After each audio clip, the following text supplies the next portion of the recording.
ನಮಸ್ಕಾರ ಗುರು. Extra innings Kannada YouTube ಚಾನಲ್ಗೆ ಸ್ವಾಗತ ಸುಸ್ವಾಗತ. ಈ India versus England first test ಹೆಂಗ್ ಆಗಿದೆ ಅಂತಂದ್ರೆ ಆ ಕಡೆಯಿಂದ ಈ ಕಡೆ, ಈ ಕಡೆಯಿಂದ ಆ ಕಡೆ, ಅವರು ಗೆಲ್ತಾರೆ ಇವರು ಗೆಲ್ತಾರೆ, ಯಾರು ಗೆಲ್ತಾರೆ ಏನು ಅಂತ ಡೇ 3 ಮುಗಿದ್ರೆ ಇನ್ನೂ ಗೊತ್ತಾಗ್ತಿಲ್ಲ. ಆಬ್ವಿಯಸ್ಲಿ ಡೇ 3 ಆದ್ಮೇಲೆ ಗೊತ್ತಾಗತ್ತೆ ಅಂತ ಏನಿಲ್ಲ. ಡೇ 4 ಡೇ 5 ಇದೆ, ಇನ್ನು ಏನೇನಾಗುತ್ತೆ ಏನೇನಿಲ್ಲ ಗೊತ್ತಿಲ್ಲ. ಬಟ್ ಏನಂತಂದ್ರೆ ಇದು ಪೆಂಡುಲಮ್ ತರ ಸಾಕ್ತಾ ಇದೆ ಗುರು. ಸದ್ಯದ ಪರಿಸ್ಥಿತಿಗೆ ನೋಡೋದಾದ್ರೆ ಇವರು ಗೆಲ್ಬಹುದು, ಅಂದ್ರೆ ಭಾರತ ತಂಡನೂ ಗೆಲ್ಬಹುದು, ಈ ಕಡೆ ಇಂಗ್ಲೆಂಡು ಗೆಲ್ಬಹುದು, ಅಥವಾ ಡ್ರಾನು ಹೋಗ್ಬೋದು. ಈ ತರ ರಿಸಲ್ಟ್ಸ್ ಎಲ್ಲ ಬರೋ ಸಾಧ್ಯತೆ ಇದಾವೆ ಗುರು. ಸೊ ಡೇ 3 ನೋಡೋದಾದ್ರೆ ಒಂಥರ ಚಕಮಕದಿಂದ ಇತ್ತು ಅಂತ ಹೇಳ್ಬೋದು. ಸ್ಪೆಷಲ್ ಏನಪ್ಪಾ ಅಂತಂದ್ರೆ ಈ ಕಡೆ ಬುಮ್ರಾ ಆಮೇಲೆ ಹ್ಯಾರಿ ಬ್ರೋಕ್ ಇಬ್ರು ಬಗ್ಗೆನೂ ಹೇಳ್ಬೇಕು. ಸ್ಪೆಷಲಿ ನಮ್ಮ ಬುಮ್ರಾ 14ನೇ ಬಾರಿ 5 ಫೋರ್ಸ್ ವಿಕೆಟ್ಸ್ ತಗೋತಿದ್ದಾರೆ ಗುರು. ನಮ್ಮ ಜಸ್ಪ್ರೀತ್ ಬುಮ್ರಾ ಏನಿಲ್ಲ, simple, I only believe in Jessie by ಅಷ್ಟೇ ನೋಡಿ, ಮತ್ತಿನ್ನೇನಿಲ್ಲ.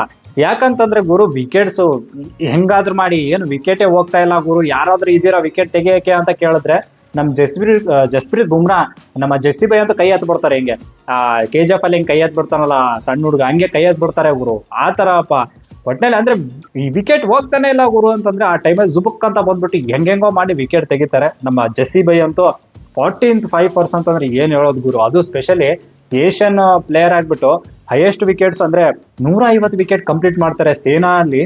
ಅದು ವಾಸಿಂ ಅಕ್ರಮ್ ಆಯ್ತು, ಕಪಿಲ್ ದೇವ್ ಆಯ್ತು, ಹೆಂಗೆ ಎಲ್ಲ ಈ ತರದ ಲೆಜೆಂಡ್ಸ್ ಎಲ್ಲ ಹೆಸರಿದೆ. ಅದ್ರಲ್ಲಿ ಇವರು ಏನ್ ಗುರು ಅಷ್ಟು ಬೇಗ 87 ಇನ್ನಿಂಗ್ಸ್ ಅಲ್ಲಿ ಏನೋ ಮಾಡ್ದಂಗಿದೆ. ಆ ತರ ಒಂಥರ ಲೆಜೆಂಡ್ ಅಪ್ಪ. ಅಂದ್ರೆ ಲೆಜೆಂಡ್ ಇದ್ರಲ್ಲಿ ಹೋಗ್ತಾ ಇದಾರೆ, ಇವಾಗ ಅಲ್ಟ್ರಾ ಲೆಜೆಂಡ್ ಆಗ್ಬಹುದು. ಆ ತರ ಒಂದು ಬೌಲಿಂಗ್ ಮಾಡ್ತಾ ಇದಾರೆ ನಮ್ಮ ಜೆಸ್ಸಿ ಬೈ ಅಂತ ಹೇಳ್ಬೋದು.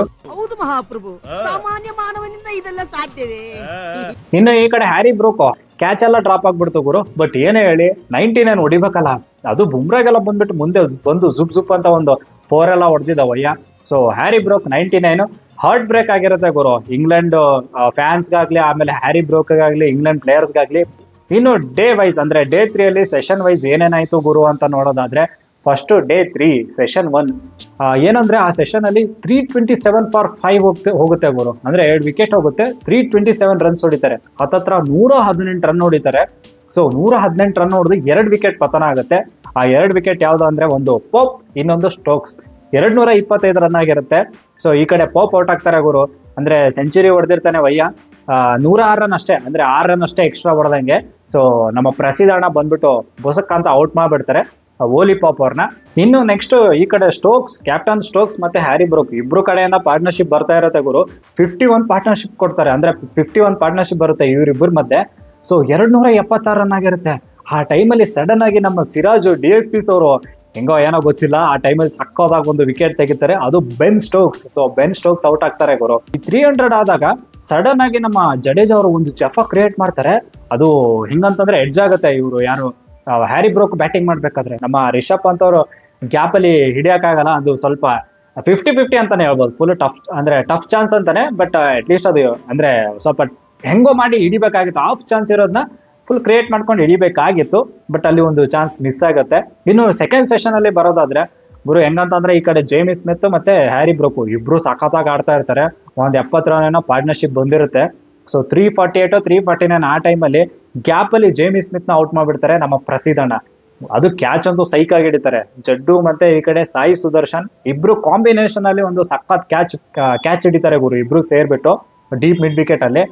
ಆಮೇಲೆ ಈ ಕಡೆ ಹ್ಯಾರಿ ಬ್ರೋಕ್ ಮತ್ತೆ 6 ವಿಕೆಟ್ ಹೋಗಿತ್ತಲ್ವಾ, ಹ್ಯಾರಿ ಬ್ರೋಕ್ ಮತ್ತೆ ಕ್ರಿಸ್ ವೋಕ್ಸ್ ಏನೋ ನಮ್ಮ ಕ್ರಿಸ್ ವೋಕ್ಸ್ ಬೇಗನೆ ಔಟ್ ಮಾಡೋಣ ಅಂತ ಅನ್ನೋಷ್ಟ್ರಲ್ಲಿ ಈ ಕಡೆ ಹ್ಯಾರಿ ಬ್ರೋಕ್ ಅಣ್ಣ ಅಂತೂ ಜುಬ್ ಅಂತ ಹೊಡಿತಾ ಇರ್ತಾರೆ. ಬಟ್ 82 ಗುರು, 82 ರನ್ಸ್ ಆಗಿರುತ್ತೆ. ನಮ್ಮ ಬುಮ್ರಾ ಅವರು ಬೌಲಿಂಗ್ ಮಾಡ್ತಿರ್ತಾರೆ.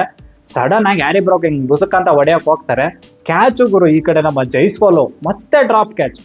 ಅಂದ್ರೆ ಜೈಸ್ವಾಲ್ ಅಣ್ಣ ಅಂತೂ 3 ಕ್ಯಾಚ್ ಬಿಟ್ರಪ್ಪ ಲಿಟ್ರಲಿ ಹೇಳ್ಬೇಕು ಅಂತಂದ್ರೆ. ಅದರಲ್ಲಿ ಒಂದು ಟಫ್ ಇದ್ರು 2 ಕ್ಯಾಚ್ ಬಿಟ್ರು. ನಿನ್ನೆ 1 ಕ್ಯಾಚ್ ಬಿಟ್ರು, ಇವತ್ತು ಇನ್ನೊಂದು ಕ್ಯಾಚ್ ಗುರು. ಬಟ್ 82 ಇಂದ ಡೈರೆಕ್ಟ್ ಆಗಿ 99 ವರೆಗೂ ಹೋಗ್ತಾರೆ.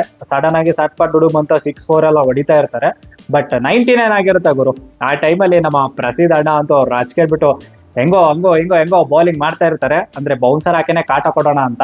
ಸೊ ಆ ಟೈಮಲ್ಲಿ ನಮ್ಮ ಶಾರ್ದುಲ್ ಬುಸಕ್ ಅಂತ ಕ್ಯಾಚ್ ಹಿಡಿತಾರೆ. ಅದು ಬೌನ್ಸರ್ ಹಾಕ್ಬಿಟ್ಟು ಕಾಟ ಕೊಟ್ಬಿಟ್ಟು ಒಂಥರ ಡೀಪ್ ಫೈನ್ ಲೆಗ್ ಅಲ್ಲಿ ಬುಸಕ್ ಅಂತ ಕ್ಯಾಚ್ ಹಿಡಿತಾರೆ ಶಾರ್ದುಲ್ ಠಾಕೂರ್ ಅವರು. ಬಟ್ ಆ ಟೈಮಲ್ಲಿ ಕ್ರಿಸ್ ವೋಕ್ಸ್ ಮತ್ತೆ ಬ್ರೇಡನ್ ಕರ್ಸು ಇಬ್ರು ಗುರು ಅವ್ರು 50+ ಏನೋ ಹೊಡಿತಾರೆ. ಅಂದ್ರೆ ಪಾರ್ಟ್ನರ್ಶಿಪ್ ಬರುತ್ತೆ ಅವರಿಬ್ಬರ ಮಧ್ಯೆ. 398 ಇಂದ ಸೀದಾ ಡೈರೆಕ್ಟ್ ಆಗಿ 453 ವರೆಗೂ ಹೋಗುತ್ತೆ ಗುರು ಆ ಪಾರ್ಟ್ನರ್ಶಿಪ್. ಇಬ್ರು ರಚ್ಕೆದ್ ಬಿಟ್ಟು ಬ್ಯಾಟಿಂಗ್ ಮಾಡ್ತಿರ್ತಾರೆ, ಈ ಕಡೆ ಹೋಗ್ಸು ಸಖತ್ತಾಗಿ ಬ್ಯಾಟಿಂಗ್ ಮಾಡ್ತಾ ಇರ್ತಾರೆ. ಬಟ್ ಕರ್ಸ್ ಅಣ್ಣ ಹೆಂಗೂ ನಮ್ಮ ಸಿರಾಜ್ ಅವರು DSP ಸೋರೆ ಬಂದ್ಬಿಟ್ಟು ಬೌನ್ಸರ್ ಹಾಕಿ ಕೊನೆಯಲ್ಲಿ ಬಸುಕಂತ ಒಂದು ಯಾರ್ಕರ್ ಹಾಕ್ಬಿಟ್ಟು ಬೋಲ್ಡ್ ಮಾಡ್ಬಿಡ್ತಾರೆ ಗುರು. ಬಟ್ ಏನ್ ಹೇಳಿ, ನೆಕ್ಸ್ಟ್ ಲೆವೆಲ್ ಆಗಿ ಬಂದು ನಮ್ಮ ಬುಮ್ರಾ ಅವರು ಔಟ್ ಮಾಡ್ಬಿಡ್ತಾರೆ ಗುರು. ಈ ಕಡೆ ಕ್ರಿಸ್ ವೋಕ್ಸ್ನ ಔಟ್ ಮಾಡ್ಬಿಡ್ತಾರೆ, ಆಮೇಲೆ ಟಂಗ್ ಅಣ್ಣನೂ ಔಟ್ ಮಾಡ್ಬಿಡ್ತಾರೆ. ಬಟ್ ಕ್ರಿಸ್ ವೋಕ್ಸ್ ಒಂದು ಬಾಲ್ ಬರುತ್ತೆ ನೋಡಿ, ಎಂತ ಅಲ್ಟಿಮೇಟ್ ಬಾಲ್ ಗುರು ಅದಂತೂ. ಥ್ರೂ ದ ಗೇಟ್ ಅಂತಾರಲ್ಲ, ಬರ್ರ ಅಂತ ಬರುತ್ತೆ ಒಳಗಡೆ. ಅಣ್ಣ ಸ್ಟ್ರೇಟ್ ಡ್ರೈವ್ ಹೊಡಿಯೋಕೆ ಹೋಗ್ತಾರೆ, ಒಂಥರ ಆಕ್ಷನ್ ಮಾಡ್ತಾರೆ, ನಾನು ಹಿಂಗ್ ಹೊಡಿಬೇಕು ಅಂತಿದ್ದೆ ಗುರು ಅಂತ. ಬಟ್ ಅದು ಬುಮ್ರಾ ಗುರು ಮುಂದ್ಗಡೆ ಇರೋರು ಒಳಗಡೆ ಬಸಕ್ಕಂತ ಥ್ರೂ ದ ಗೇಟ್ ಅಂತ ಬಂದ್ಬಿಟ್ಟು ಬೋಲ್ಡ್ ಆಗ್ಬಿಡ್ತಾರೆ. ಒಟ್ನಲ್ಲಿ ಇಂಗ್ಲೆಂಡ್ ಅವರು 465 ರನ್ಗೆ ಆಲ್ ಔಟ್ ಆಗ್ತಾರೆ. ಈ ಕಡೆ ನಮ್ಮ ಬುಮ್ರಾ ಅದೇ ಮೊದ್ಲೇ ಹೇಳ್ದಂಗೆ I only believe in Jessie by ಅಂತ 5 4s ತಗೊಂತಾರೆ. ಸೊ ಒಂಥರ ಕ್ರೇಜಿ ಬೌಲಿಂಗ್ ಅವರು. ಅದು ಲಾಸ್ಟ್ 2 ವಿಕೆಟ್ ಅಂತೂ ಸೈಕ್ ಅಂತ ಬಂದ್ಬಿಡ್ತು, ಪಕ್ಕಂತ ಬೋಲ್ಡ್ ಆಗಿರೋದು ಮಾತ್ರ ಕ್ರೇಜ್ ಆಗಿತ್ತು.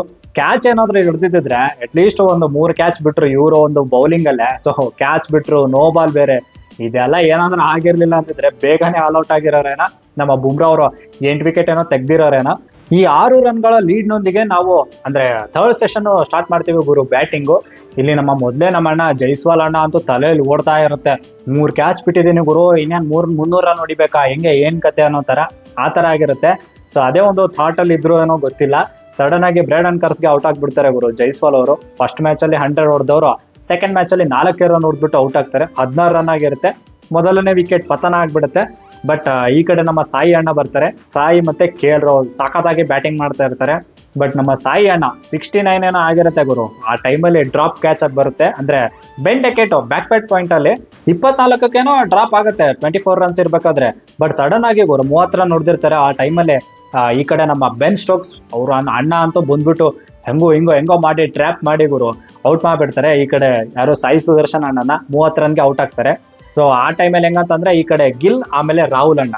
ಈ ಕಡೆ ಸ್ವಲ್ಪ ರಾಹುಲ್ ಅಣ್ಣನ ಬಗ್ಗೆ ಮಾತಾಡೋಣ. ಏನ್ ಬ್ಯಾಟಿಂಗ್ ಬರೋದು, ಒಂಥರ ಹೆಂಗಂತಂದ್ರೆ ಅಣ್ಣನ ಆಟ ನೋಡ್ತಾ ಇದ್ರೆ ಈ ಗಾಳಿಪಟನೋ ಅಂದ್ರೆ ಮೂವಿ ನೋಡ್ದಂಗೆ ಆಗುತ್ತೆ ಗುರು. ಅದರಲ್ಲಿ ಕವಿತೆ ಅಂತ ಸಾಂಗ್ ಬರುತ್ತಲ್ಲ, ಆ ತರನೇ ಗುರು, ಒಂಥರ ಪೋಯಟ್ರಿ ಇದ್ದಂಗೆ ಅಂತ.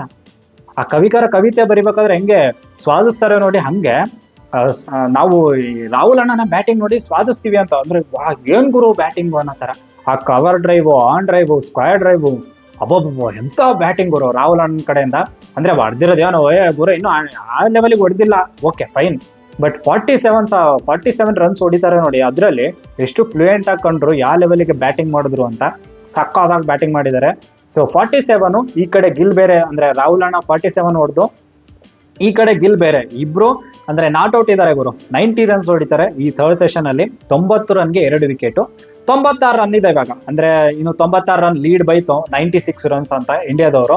ಸೊ ನಾಳೆ ನೋಡ್ಬೇಕು ಡೇ 4 ಏನ್ ಗುರು ಹೆಂಗೆ ಏನ್ ಕತೆ ಅಂತ. ಒಂಥರ ಪೆಂಡುಲಮ್ ತರ ಸಾಕ್ತಾ ಇದೆ. ಸೊ ನಾವು ಅಟ್ಲೀಸ್ಟ್ 350+ ಕೊಡ್ಬೇಕು ಗುರು ಅವ್ರಿಗೆ ಟಾರ್ಗೆಟ್. ಅದು ಸ್ಪೆಷಲ್ ಏನಂದ್ರೆ ಈ ಟೀ ಬರುತ್ತಲ್ಲ, ಟೀಸ್ ಅಂದ್ರೆ ಸೆಷನ್ 3 ಅನ್ಕೊಳ್ಳಿ. ಸೆಷನ್ 3 ಅಲ್ಲಿ ಲಾಸ್ಟ್ 1 ಗಂಟೆ ಇರುತ್ತಲ್ಲ, ಅದಕ್ಕಿಂತ ಮುಂಚೆನೆ ನಾವು 350 ಎಲ್ಲ ಹೊಡೆದ್ಬಿಟ್ಟು ಬೇಕಿದ್ರೆ ಡಿಕ್ಲೇರ್ ಕೊಟ್ಬಿಟ್ಟು ಗ್ಯಾಪ್ ಅಲ್ಲಿ ಇಂಗ್ಲೆಂಡ್ ಅವರು ಬ್ಯಾಟಿಂಗ್ ಬರೋ ತರ ಮಾಡ್ಬೇಕು. ಆ ಟೈಮಲ್ಲಿ 1-2-3 ವಿಕೆಟ್ ತೆಗೆದು ಡೇ 5 ಅಲ್ಲಿ ಅವ್ರ ಮೇಲೆ ಪ್ರೆಷರ್ ಹಾಕ್ಬೇಕು ಅಂತ. ಯಾಕಂತಂದ್ರೆ ಇಂಗ್ಲೆಂಡ್ ಬ್ಯಾಟಿಂಗ್ ಗೊತ್ತಲ್ಲ ಅವರು, ಹೆಂಗೋ ಏನೇನೋ ಮಾಡ್ತಾರೆ ಅವರು. ಸೊ 350+ ಆದ್ರೂ ಅವರು ಚೇಸ್ ಮಾಡಕ್ಕೆ ನೋಡ್ತಾ ಇರ್ತಾರೆ. ಸೊ ಸದ್ಯದ ಪರಿಸ್ಥಿತಿಗೆ ನೋಡೋದಾದ್ರೆ 350+ ಹೊಡೆದ್ರೆ ಒಂಥರ ಅಟ್ಲೀಸ್ಟ್ ಒಂದು ಸೇಫ್ ಹಂಗೆ ಹಿಂಗೆ ಅಂತ ಹೇಳ್ಬೋದು, ಆ ತರ. ಸೊ ಇದಾಗಿತ್ತು ಗುರು ಡೇ 3 ರಿವ್ಯೂ. ಏನಂದ್ರೆ ಈ ಡೇ 3 ಏನೇನಾಯ್ತು ಏನೇನಿಲ್ಲ ಅಂತ ಹೇಳಿದೀನಿ. ಇದ್ರ ಬಗ್ಗೆ ನಿಮ್ಗೆ ಏನ್ ಅನ್ನಿಸ್ತು, ನಮ್ಮ ಬುಮ್ರಾ ಅವ್ರ ಬಗ್ಗೆ ಏನ್ ಅನ್ನಿಸ್ತು, ಒಟ್ನಲ್ಲಿ ಡೇ 3 ಏನೇನ್ ಅನ್ನಿಸ್ತು ನಿಮ್ಗೆ, ಪ್ಲೀಸ್ ಕಮೆಂಟ್ ಬಾಕ್ಸ್ ಅಲ್ಲಿ ಕಮೆಂಟ್ ಮಾಡಿ.